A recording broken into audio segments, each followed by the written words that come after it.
What if I told you that for thousands of years we've been reading the Eden story wrong, not because of interpretation, but because of a two-word Hebrew phrase that translators keep leaving out, a phrase that changes who's really to blame for humanity's fall. Here's the phrase, with her.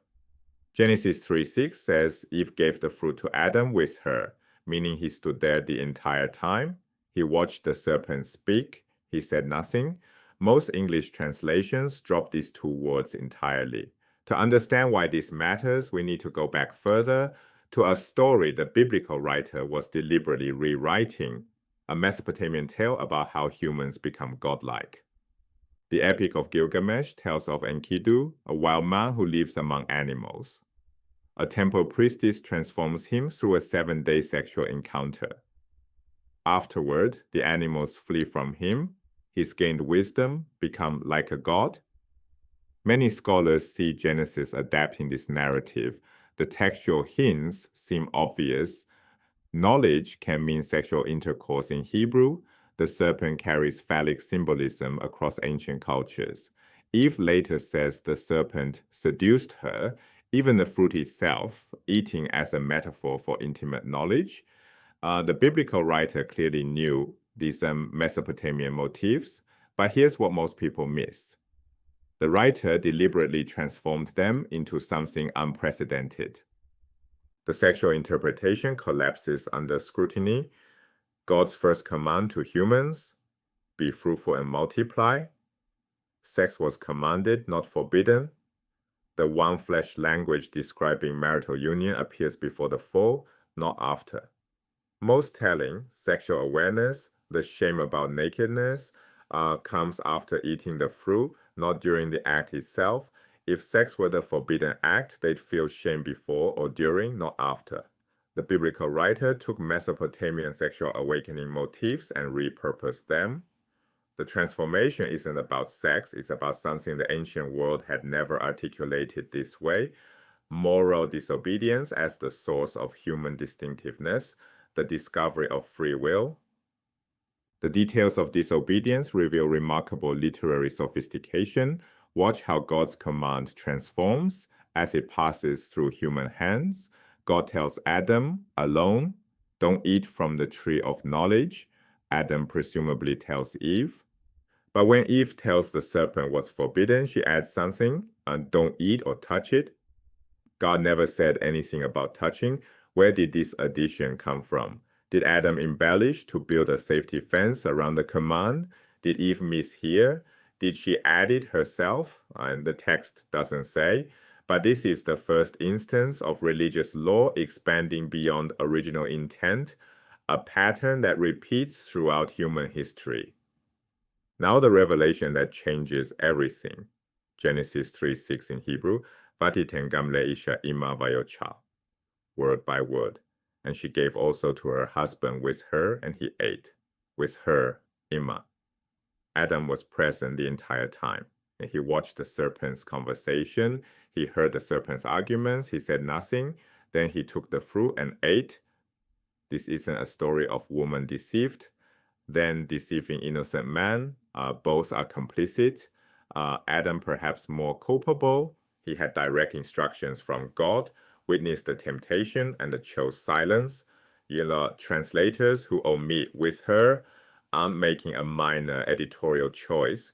They're fundamentally altering who bears responsibility.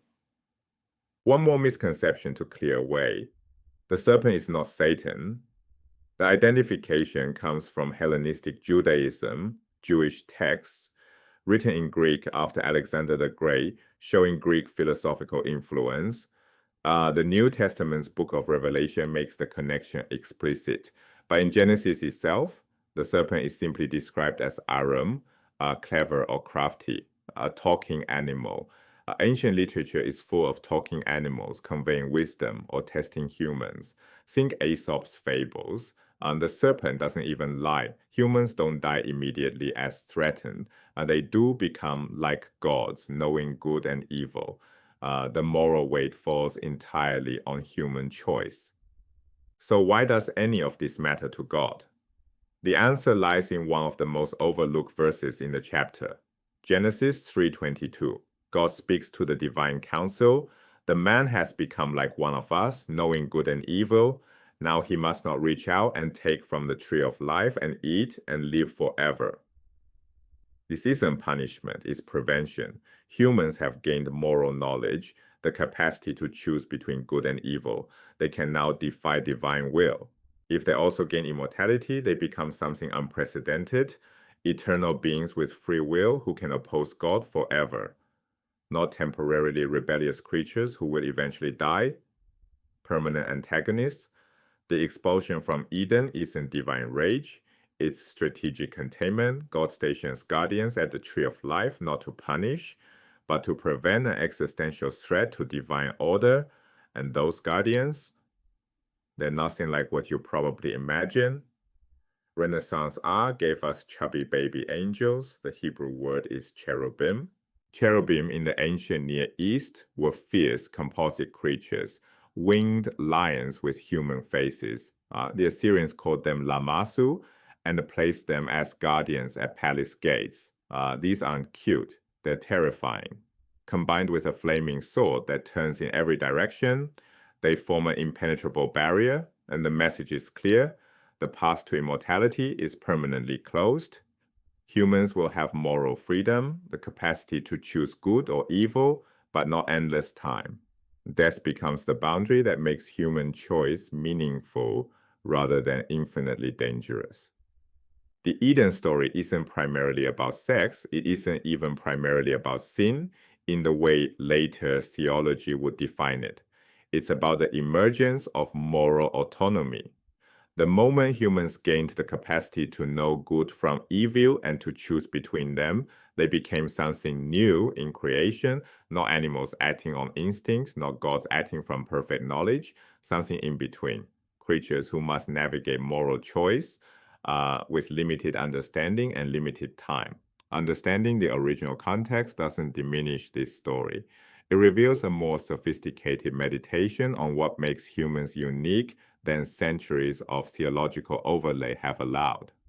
Close reading of ancient texts, attending to translation choices, literary context, source traditions, opens meanings that familiar interpretations have obscured, the with her that translators omit, the command that expanded as it passed through human hands, the serpent who wasn't Satan, the cherubim who weren't babies.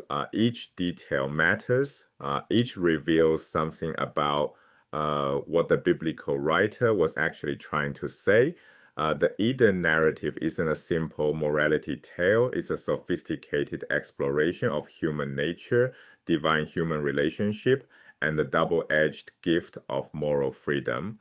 The capacity to choose is what makes us human. It's also what makes us dangerous.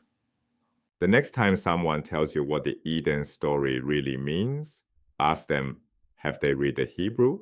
Have they considered what the biblical writer was responding to? Have they noticed the two words that most translations leave out? The answers might surprise both of you. The text has more to say than tradition has allowed it to speak.